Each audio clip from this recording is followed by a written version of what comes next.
there's a way to make an entrance. This is my destiny. It was now a conspiracy of witches. Download Veely today.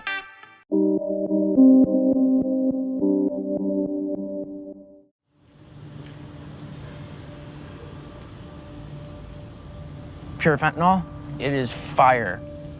Like, it is so dangerous. It's like the most horrid, wretched, pure terror you can imagine. And it feels like something slowly, like, just pulling your life force out of you. And then you get tunnel vision, starts getting smaller and smaller. And around this tunnel, it's just darkness, right? And it gets smaller and smaller and smaller, and closes, and it goes, you're dead. That's it. You think you're dead? No, you're dead. You're a flatline, no heartbeat, dead.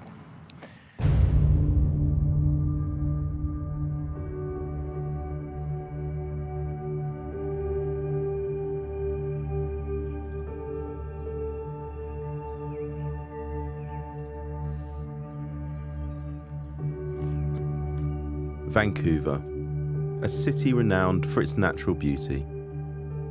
A quote from the tourist board. But beneath the mountain vistas, the city has a tragic underbelly. Despite being known as one of the world's top 3 cities in which to live, a tiny neighbourhood known as Downtown Eastside is experiencing a huge drug problem. Thousands of lives have been lost, and in nearly 9 out of 10 autopsies, a deadly new illicit drug has been present. The painkiller fentanyl is now the #1 killer drug in the U.S. You can die just by touching it. Fentanyl. Fentanyl. Fentanyl. A fatal dose of fentanyl. Fentanyl. Fentanyl. The potent opioid that's supposed to tranquilize elephants. A synthetic painkiller 100 times more powerful than morphine. Just 2 milligrams of the pure drug, which is about 4 grains of salt, is enough to kill the average adult. Prince died from a lethal amount of the painkiller fentanyl. A 10-year-old boy in Florida has become one of the youngest. Overall, more than 63,000 people died of Monster drug kills far more people than gun violence. And if you don't know what fentanyl is, it is basically the new heroin, but much, much stronger. Unregulated substance, and we're the ones dying. Life down here. I mean, industrial killing.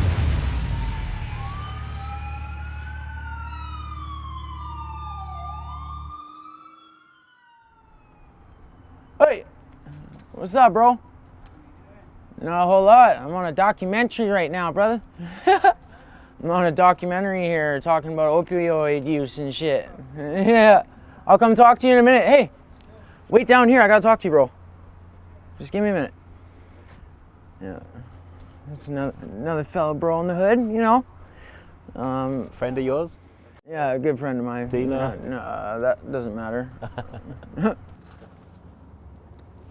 Ask no questions, I'll tell no lies. Here in downtown Eastside, addiction is nothing new. Heroin has flowed through Vancouver's ports to this deprived part of town since the 1970s.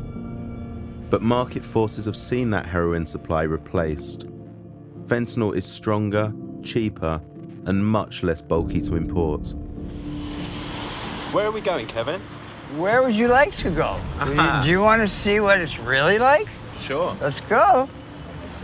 Let's go.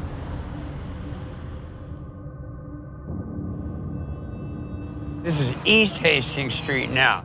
This is where the ghetto starts, basically. What you're looking at is the mecca of drug addiction.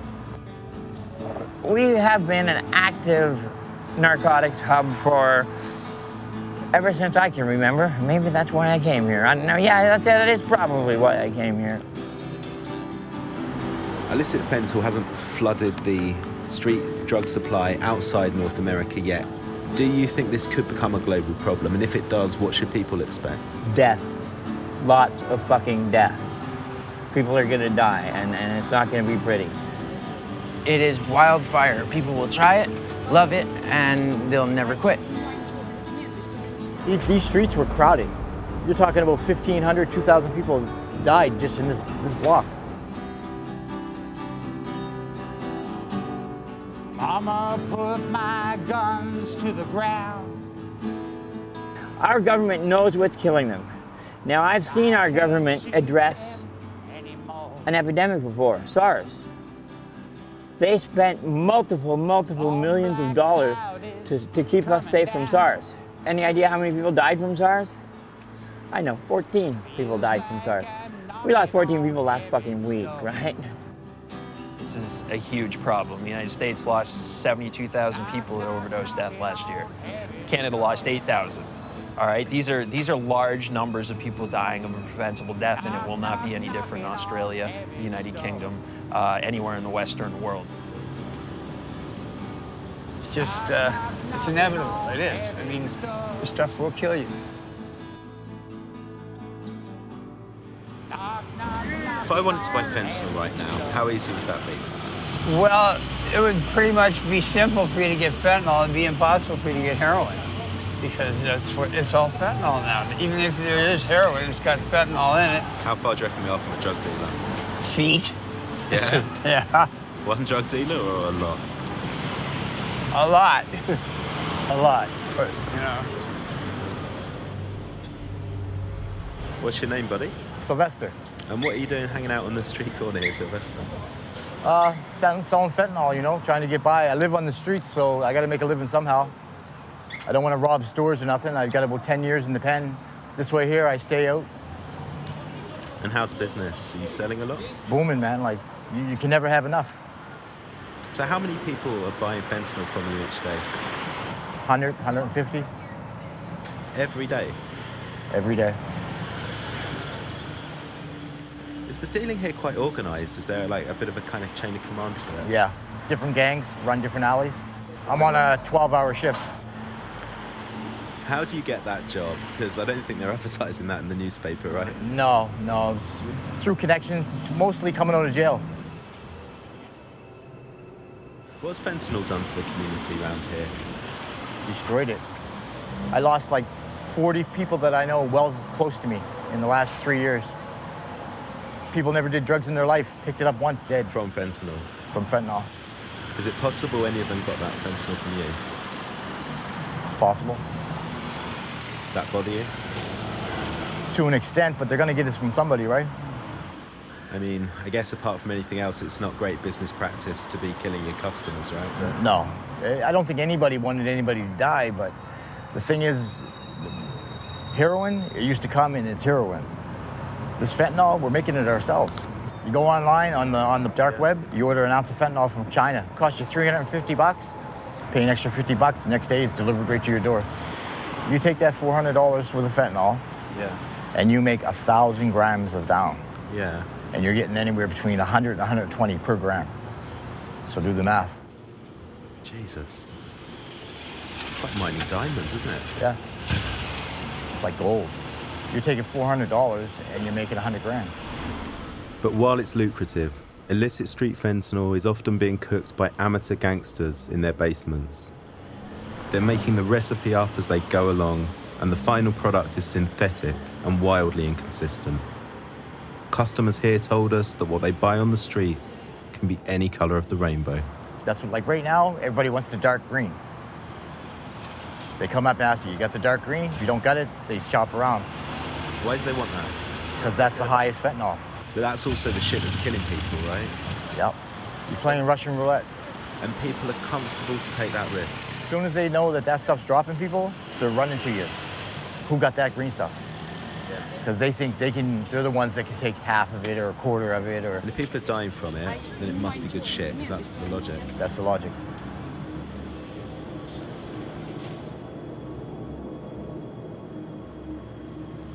Last night, this girl just came out of detox, and I knew she just got back. She's all healthy and everything. She sees me, oh, Sylvester, come running up, give me a point. I said, you just got out, didn't you? I just got out 2 hours ago. I said, what do you want a point for? Oh, I'm just gonna use a little bit of it and have some for tomorrow. I said, don't use it all, because you know your tolerance is, no, I won't. 10 minutes later, the ambulance in the alley, they were working on her. I don't know if she lived or died. I don't know. Ambulance come, please come, I leave.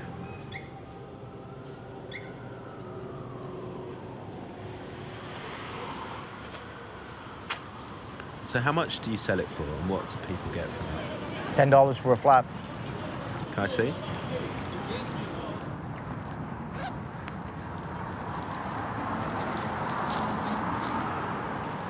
That's a $10 flap of fentanyl. And that's dark green? Dark green. That's the shit that's dropping people. Do you know what purity that is? 15% fentanyl.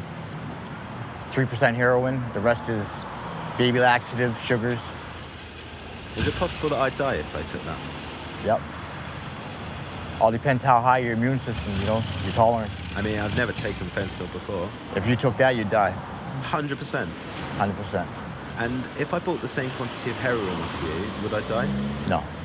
Definitely not? Definitely not. Would you sell it to me? If you wanted to buy it. If I want to buy it? Like if I give you $10 for that now, you'll sell me that? Yep. It's your life, bro. You gotta make your own choices, right? And I gotta eat, so.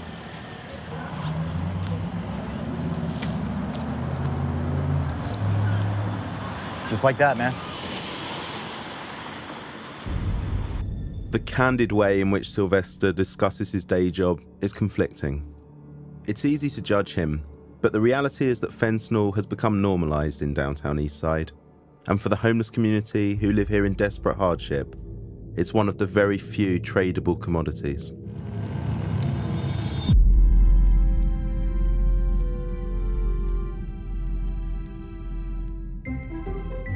Vancouver's a very rich city, surrounded by, very rich real estate, and unlike most Canadian cities, Vancouver's decided to ghettoize poverty. As the city gentrifies, people get squished and squished, and it used to be 15 square blocks, now it's down to 6 or 7 square blocks of people, and most of them are in search of some sort of drug from day to day. So just a block over that way, I just purchased this. Could that be fentanyl? I think it could be. I mean, it comes in all different shapes and sizes. Where do you think that ambulance is going to that we can hear behind us? Probably an overdose, yeah.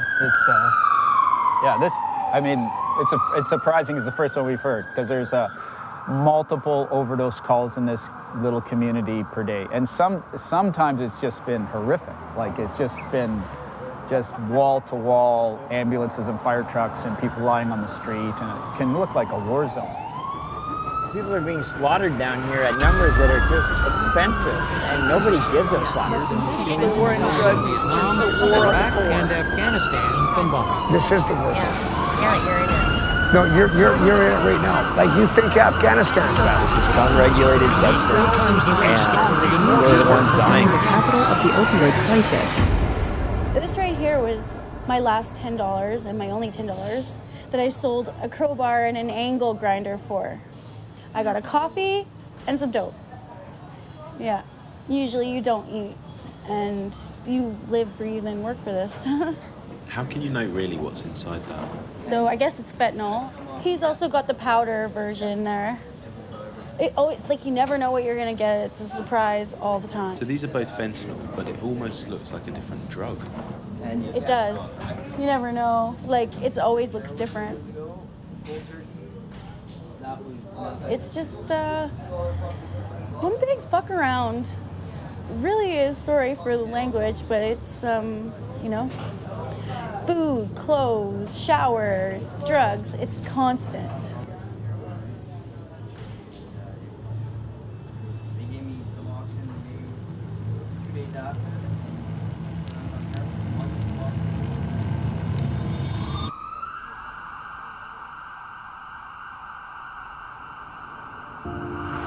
Take a walk on the wild side, shall we? Why'd you call it the wild side, Spike? There seems to be an idea here that it might be dangerous down here, or it might be, Mainstream society is a little bit of intimidated by it or afraid of it. So I said it in jest because it's not the wild side at all. It's just it's a neighborhood of people that are experiencing a lot of pain and dealing with a lot of trauma. And what kind of pain do people typically go through? Well, high poverty area. There's all kinds of people survive all kinds of trauma, from early childhood abuse to you know, relationship pain to you know, just people have gone through a lot down here. Do you think addiction is a disease and is an illness? Definitely. You know, what starts out as an original choice to use substances to self-medicate from the pain turns into a lifetime of suffering, and I became dependent on using heroin and fentanyl because reality was painful. Opioids like heroin and fentanyl belong to the same pharmaceutical family as morphine. And like morphine, they were intended for pain relief. Everyone in this self-medicating community has a backstory, and pain, both physical and mental, is all around. Is this person okay? We'll check right now. I'm sure they're probably breathing, but hey, how are you? I'm fine. Cool. We're filming the wall, but we won't. Okay. Cool. Sorry to come into your space, ma'am. I had an ugly childhood, and so I dabbled. Yeah, I was running away from things, from an awful lot of pain when I was a kid, and I used narcotics. I cleaned up. In 1997, I cleaned up to raise my child. His mother killed herself, and I was a single dad. I raised my son, and because I owed him a life, and I have an amazing son. He turned out exceptionally well. I'm really proud of the job that I did. And then I had an accident, and it kind of brought me back. I got hit from behind on my bike. I broke my legs, my pelvis, my hip, my ribs, ripped my rotator cuff, crushed both hands, broke my back in 4 places, my skull in 4 places, my face, my nose, my teeth, with a shearing brain hemorrhage. Yeah, it wasn't a good day in my world. If I'd have met you down here 10 years ago, what would the difference have been? No. Yeah, you wouldn't have met me. If you would have met me, I'd be apologizing right now. So, completely different What person. would you be apologizing for? Probably for something that I'd done to you or taken from you. But yeah, I'd inject drugs 30 to 40 times a day. I mean, so yeah, I mean, just the shell of a person that was just. How much was that costing? Oh, probably a good $600 a day. Fentanyl is now sweeping through North America at a horrifying rate. Since it hit the streets, drug overdose has become the leading cause of death for those under 50. You can't find anyone in these alleyways who hasn't lost a loved one. It's scary how commonplace it's become. Have you lost any friends, Michelle? Through this fentanyl shit? Oh my God, my brother. I lost my brother. I'm so sorry to hear that. Me too. How did your brother die, Michelle? Fentanyl, yeah. So sorry.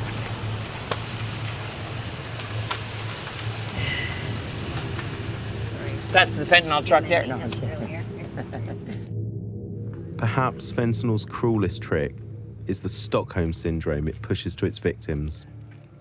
The more it devastates this little community, the more people seek solace in its arms.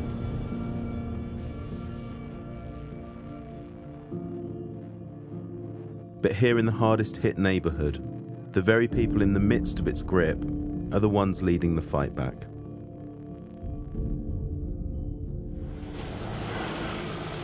Right now we're going to go to the Washington Needle Depot.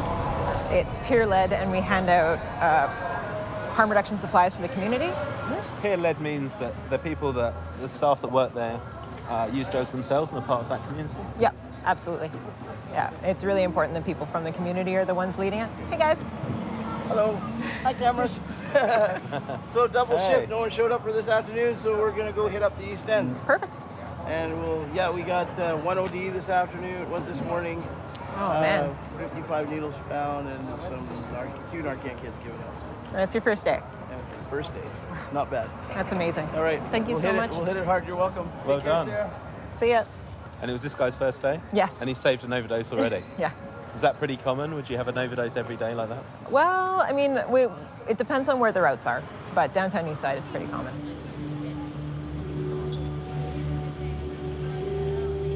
Inside this building, clean injecting equipment is handed to locals through a hole in the wall.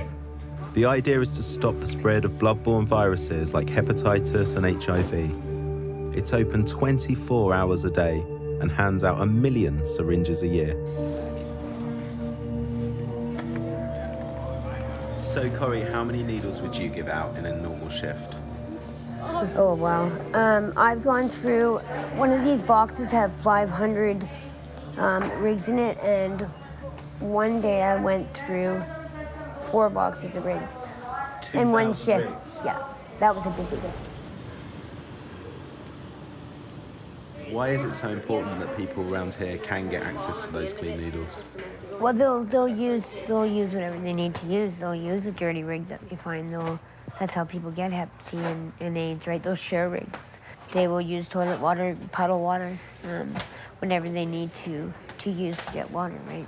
And I guess that water's going straight into their bloodstream, and that does not sound great. Well, can you imagine the diseases in these alleys where people urinate and feces, and this is known as Piss Alley. Smells like piss, right? From the back of the building, the staff run a mobile response unit working in shifts to reverse street overdoses. So for my shift, I have my vest on. I have a 8.8 Narcan ready to go. I have my bike, my helmet, and I always have extra Narcan on me. So in case I come across multiple overdoses, I'll put that right here, right now.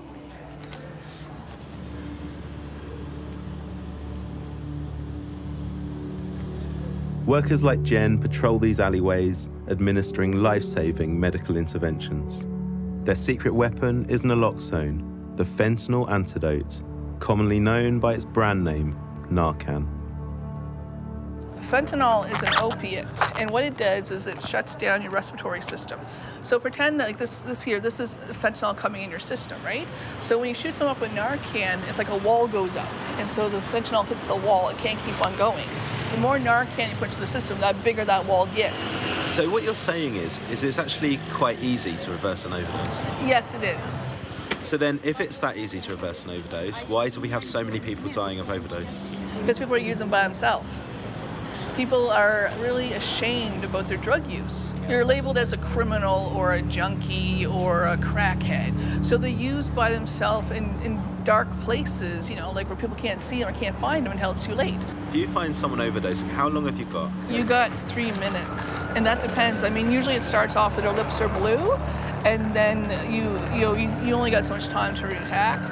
If you find them their face is purple, it means you're staying on death's door, and if you find their face is black, you have like a slim chance of bringing them back. So when you do find someone that's OD'd and you're able to turn that around, save their life, how does that feel?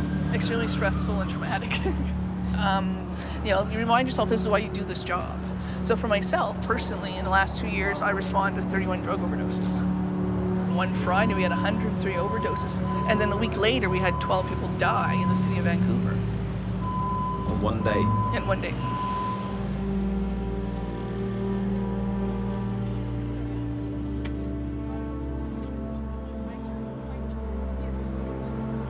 Corey, how does it feel to work in a place like this where you're saving lives every day? Sure you can. It means a lot, because I lost my son's father, the love of my life, to a heroin overdose. It's good. I like it. It feels good to save a life instead of being just part of the problem, right? So it's kind of being part of the solution. When it comes to addiction, don't be surprised, right? It's a monster. And you don't know, people don't even know who they are anymore. How's it affected you personally? Oh, we won't go there. It's affected me tremendously, right? Changed your life?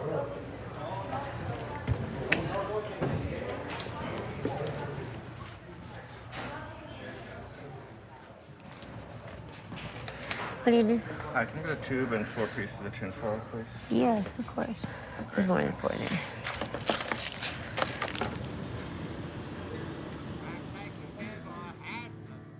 The city of Vancouver has invested millions trying to combat the crisis. And while health responses like this have made some inroads, fentanyl has at times been an impossible challenge for lawmakers. It's become so bad that average life expectancy is officially reducing, and a public health emergency has been declared. It's caused a deep mistrust from those in the community here towards those in power. Try to keep the camera on this side of the street, not too much on that side, and then until somebody tells us to fuck off, we'll walk up. British Columbia has 4 times the landmass of the UK, and yet 7% of all its 911 calls came from these 2 blocks. There's another one over there, Spike. There's 3 police cars up there. They are horrendous. People are out here, they're at the lowest they can possibly be, and the police want to fucking grind them a little further into the ground. Like, does it make sense? Not to me. If I'm bleeding to death, I don't want their help. You'd rather just bleed out. I don't want their help. They're not my friends. And you know what? I'm sure I've played a part in every single interaction. I have a colorful vocabulary, and I've been known to have a bit of an attitude. However, they're professionals, right? I'm not a professional. I'm not a professional. They are. There's always cops somewhere. There's 3 cars right there. And to be totally honest, I think a lot of it is just like PR to show that they're out there, Because they don't give a shit about us. The cops are literally watching them shoot up, and they do not arrest them. They've got a bunch of drugs on them. They do not, because they want to contain it and keep it away from the city, keep it away from where people are spending money. And if the cops had rolled up when you were selling me that fentanyl, do you think they'd have arrested us? No, they tell you to fuck off. They'd grab me, put me against the wall, search me, take my shit, and then tell me to fuck off. They'd say, go explain that to your boss. In spite of the ill feeling towards them, the police say their approach is based on pragmatism. And it's certainly true that there's open public drug use in full view of them. You guys live on the streets out here? Yeah, we've been in the downtown east side for over a year. Is that hard sleeping rough out when it gets to winter here? It's last night was very rough. Yeah. No, there was rain and the blankets were wet. We had to move. We had weird people like watching us and we just watching you? Yeah. Yeah, no, there was weird people like that came up and just like were standing at the end of the foot of like our bed, and he was just staring at us. Yeah. Yeah. It's kind of creepy. It is creepy. It's very creepy. This stuff happens here every single day. Yo, we rapping Iceberg Cold World, Iceberg on fire, yo. We love it, bro. Yo, you gotta check this rapper out.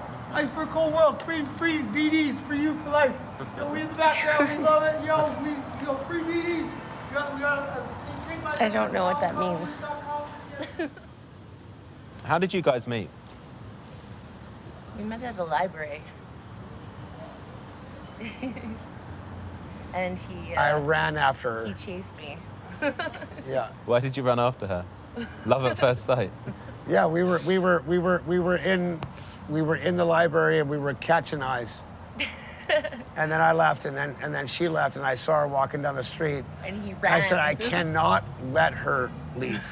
So I ran after her, and I freaked He her called out. up and he's like, hey. Like, whoa. But you have to admit, though, 5 minutes later, we were making out right around the okay. Right there? No. In that spot? Oh. No, not here. But we did make out like 5 minutes later. Yeah. Is this person okay over here? Well, no. This is normal. This is totally normal. It's what we call the nod, or the Hastings shuffle. We've been there. We've smoked heroin. I overdosed. Recently, like in And summer. I had somebody narcon me twice. Okay. Saved your life. Yeah. I almost died. His lips were blue. My lips were blue. I was dead. You shouldn't do it Stop anyway. doing drugs altogether. That's why liquor and weed is all The we person need. who gave it to us said it was heroin, and it wasn't. What do you think it was? Fentanyl. It was definitely. We didn't even have that much. No. We issued like a dragon. Yeah. Like we were And I was A done. dragon, as in one, you Just just inhaled once? Smoking it off a foil. Smoking it off of a foil. We each did like one like hoot, basically. Yeah. And I basically almost died. From one inhalation? One. Yeah. I was freaked out because they said like he was ODing. What would you have done if I died? That would have crushed me.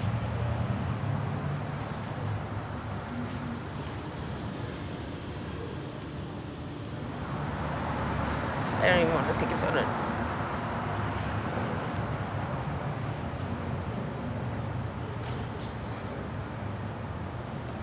How does it make you feel looking back on that day, Stephen, thinking you nearly did? Never do it again.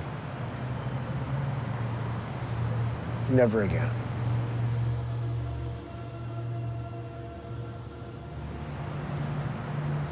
It was stupid. It's not worth it.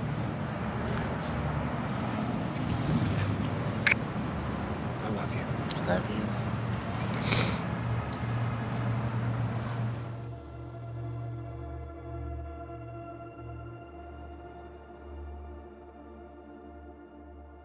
Homelessness in Vancouver is at its highest since records began. And as hardship rises, so does addiction.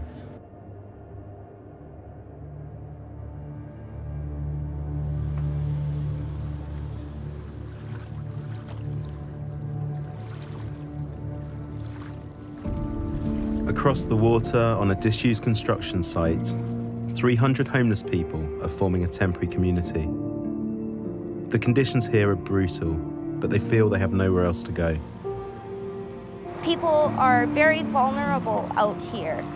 Families with jobs and kids cannot find housing. They're sleeping in tents. It's a total human rights violation is what it is. You know, I've seen refugee camps in other countries. This is exactly what it looks like. We are Canadian refugees. This is a Canadian refugee camp.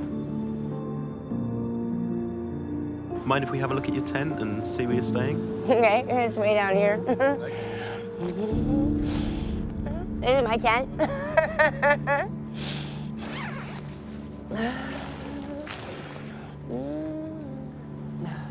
I'm embarrassed because it's usually cleaner than this. This is my buddy. And here, this is Bruce. He's been with me since I've been here.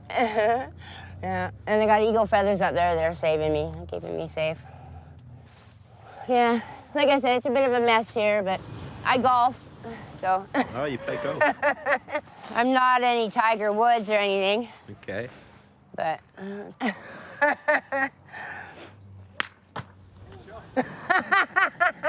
Woo! Oh, fart! I think it went in my tent. Did it? I think it smashed the side of your tent. Oh, that's all good. I got grandchildren. I haven't seen them for a while, so I have toys out here just to remind me of them, my grandsons, and. And you've actually got Narcan here all around the flower pots. Oh yeah. Yeah, I've got them hanging all over, right? Because it happens all the time. It's an epidemic. Naloxone, that's overdose kit. I've had to Narcan somebody 10 times. And one was a husband and wife, actually. We're taking care of her, and he started overdosing, and they were laying kind of head to head, and they were reaching for each other as they were overdosing, like they knew. For many here, drugs are the only source of comfort. Overdoses are a regular occurrence.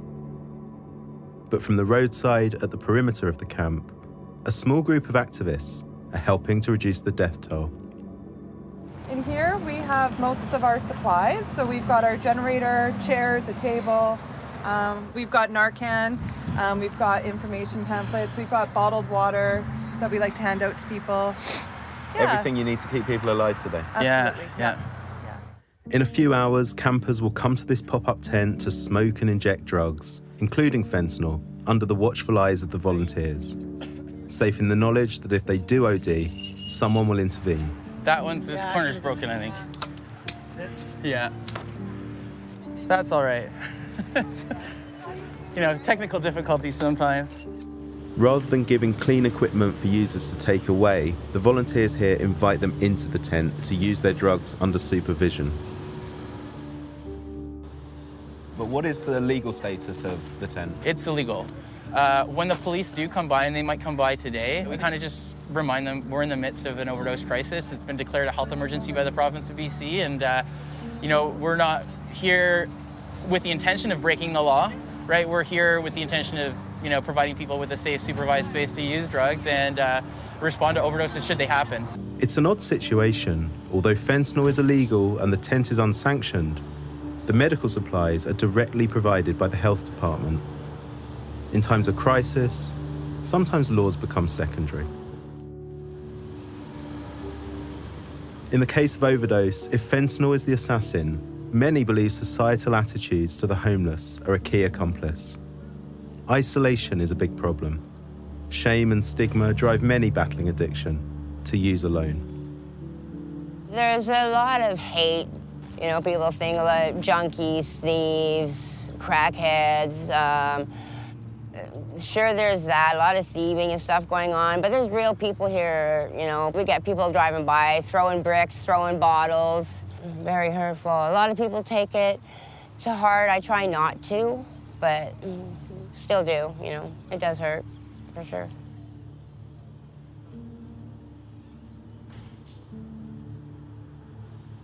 I worked many, many years. I pay my way, and I collect bottles every day. I average $10 to $15 a day. If you make $15 today, let's say, how will you spend it? 10 of it would probably go to drugs. Fentanyl? Yeah. Sad, but true. Yeah.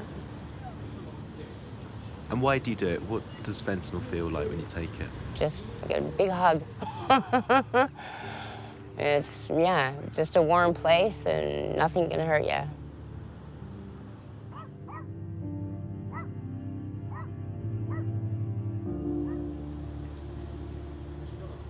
Homelessness and addiction has caused real damage here. But community life is vibrant and humanity abundant. And in an area of so much intoxication, a sobering thought emerges. How many of these people would not be here if it weren't for naloxone?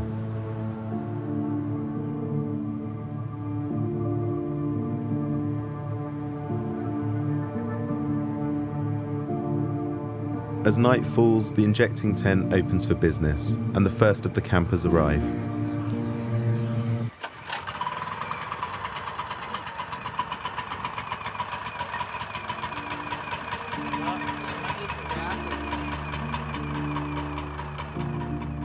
The governments here in Canada support the use of spaces where people can use drugs under supervision, and many that begin life as illegal pop-ups like this one go on to be sanctioned.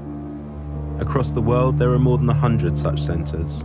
Over 30 of those are in Canada, and there's never been an overdose death in any of them.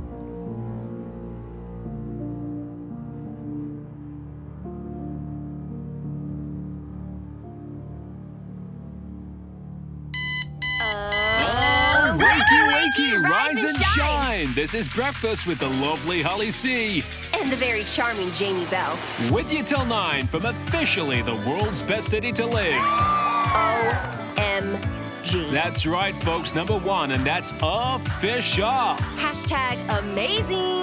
So, my gorgeous Vancouverites, it's another gorgeous, crispy morning, and it's Friday. And this morning's show is going to be Yay! The phone lines are open, and today we're asking what can be done about this pesky opioid crisis. Plus, it's time for you guys to go head-to-head on another round of Fisher sausage. But first, from the news desk, he's the man with his finger on the pulse. But, well, you take your dope, whatever you got, right? And put it in your little cook pot and put a little bit of water in it.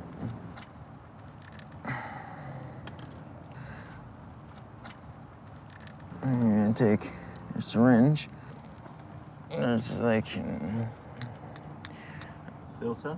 Yeah, some people use a filter, some don't. All right? nothing's gonna fit in through the syringe that isn't already gonna get in there anyways, so. You going for a vein? Yeah.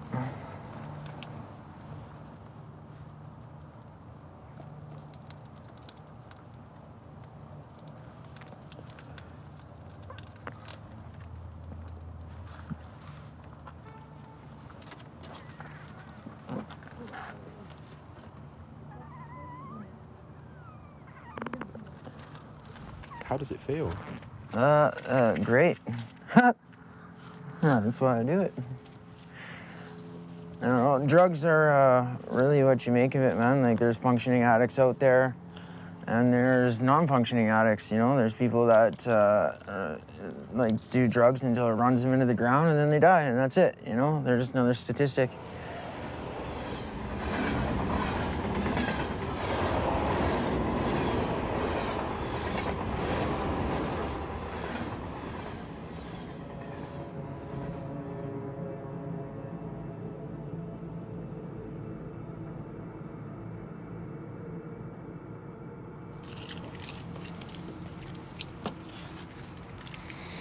Where are you heading to now, Ronnie? I'm heading down to the mall. I'm, gonna go, shoplift so I can get some money and, support my habit, because that's what you gotta do these days, man. I fucking feel like shit already, because it was a $4.25 shot I just did, and, Is it already worn off? It's only a couple of minutes ago. Yeah. Yeah. You know, if I don't go to fucking jail, like, trying to do it, then maybe I'll get paid and get some more dope, but it's not fun, man. I hate it. Like, I can't stand it, dude. I've spent, like, over 10 years of my life behind bars. Like, for what? A fucking drug addiction? Something that fucking kills me? Like, I know what I'm doing, and I know that it's bad for me, but, like, you know, we've all got our problems, and I'm just trying to cope, man. What's fentanyl done to your life? My life has been absolutely dragged through the mud. I've lost friends, I've lost family members, and I have nothing. I live on the fucking street. I freeze almost every night, and I steal to eat and support myself. I hate my life. I fucking hate it. I wake up in the morning wishing I didn't. That's opioid drug use, intravenous drug use for you. I feel terrible. I wouldn't wish this on the person. I wouldn't wish living like this for the person I hate most in the world.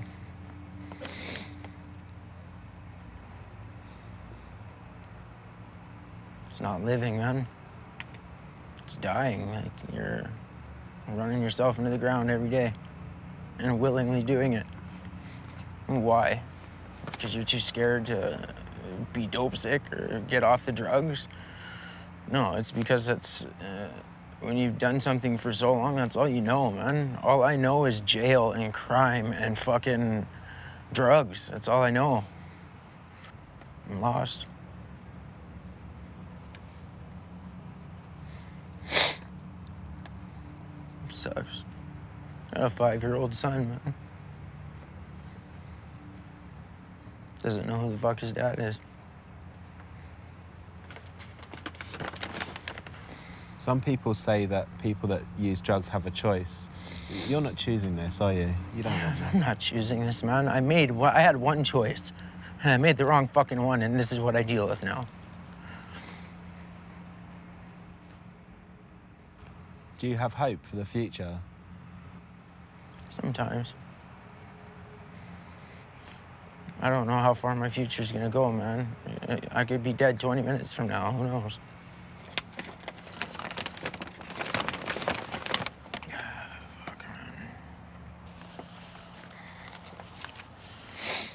Thanks.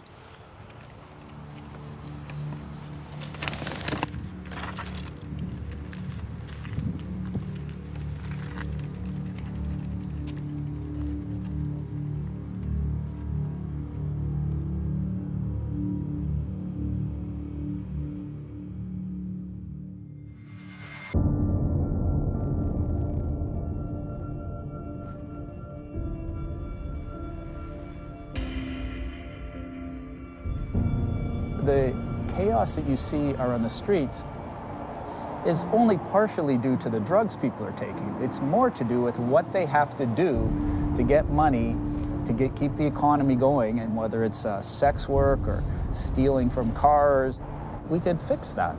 How? The current crisis is because people are using poison drugs, and I'm at the point now where we really need to think seriously about giving people a safer supply of opiates.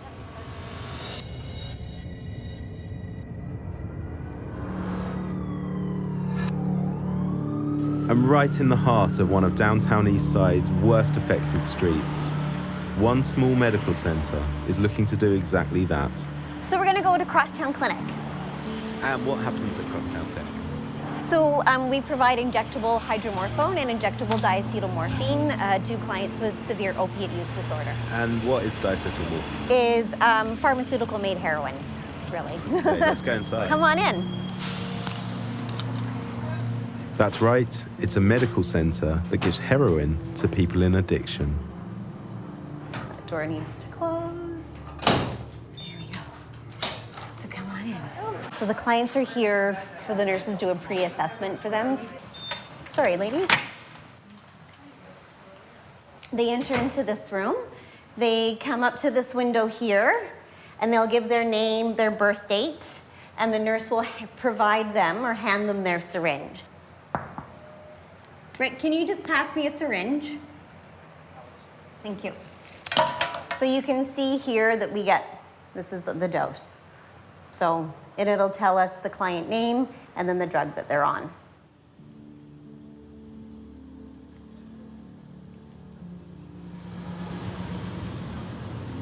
What are you getting there, Dave? Heroin, diacetylmorphine. And how often do you get that? 3 times a day. And this is my lunchtime fix. It's another drug transaction in downtown Eastside. But rather than toxic dope sold in a back alley and injected behind a dumpster, it's a regulated pharmaceutical given in a medical setting and supervised by people who care. I'm introducing the heroin into my body now. It is now in there. It's itchy, wawa. Makes me itchy all over, like serious itchy. I can turn red and get really itchy, but my desire for heroin is met. Oh, wow, that was good. Prescribing people heroin as a treatment for addiction. It's a challenging concept, but the evidence is persuasive. Switzerland opened a similar centre in 1994, and since they've seen huge reductions in overdose deaths, HIV rates, and drug-related crime. The theory goes that when you take people out of a life of street drugs, they have the chance to introduce routine and make incremental life changes. When people start with us, they're using illicit drugs every day. And by 6 months in care with us, that goes down to a handful of days a month. People reconnect with families. They go back to school. They start working part-time. They start volunteering. They get housing. But more importantly, my most recidivist patient had been in and out of jail over 200 times before he came to treatment here. And since he's been in treatment here, he's not been back to jail. That's a huge success. How many banks have you robbed? How many banks did I rob? Lots. Over 60 banks. I served a prison term of 22 years, 2 months, and 2 days. It costs $27,000 a year to supply heroin for one patient here, and it's funded by the government. It's not cheap, but independent research suggests the service saves the taxpayer double that by reducing crime, policing, healthcare, and ambulance call-outs. And in the midst of a fentanyl crisis, there's a further saving, one that's harder to quantify: the cost of human life. We haven't lost any of our clients to a fentanyl overdose because coming here prevents all of that. Are you still robbing banks? No, I am very grateful to say that I'm a retired bank robber. I no longer need to do that. Our time in Vancouver was up, and the little neighbourhood of downtown Eastside disappeared in the rearview mirror.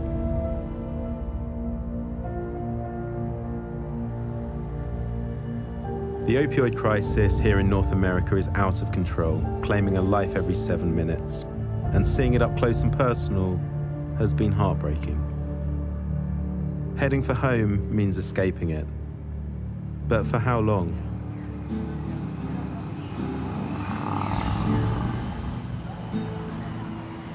I hurt myself today. See if I still feel. We always look at the action. You know, we're so focused on the substance that we've actually forgotten the value of human life. And that's just tragic. But at the same time, these people are beautiful. I got hopes though. And so it's powerful. I don't remember the rest. Sorry, guys. If you could go back to the day where you first put that needle in your arm, would you do it again? Absolutely not, man.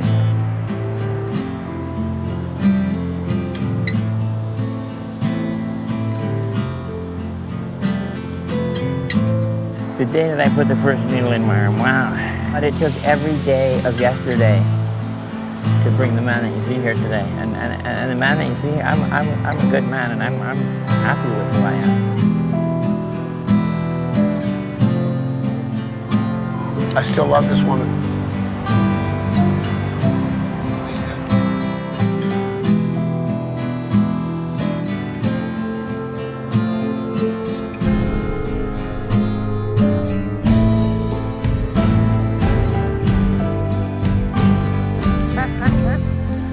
People don't realize they're just a paycheck away.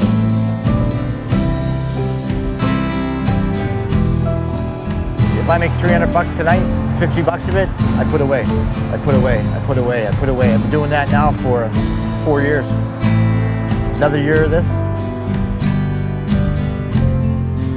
I'll head out of here with 150 grand. Not look back. You gotta stand strong, you gotta keep your chin up, and you gotta keep going, because if you don't, you end up a statistic. A mark in a book, man. Like, you're just another one of those fucking people that died.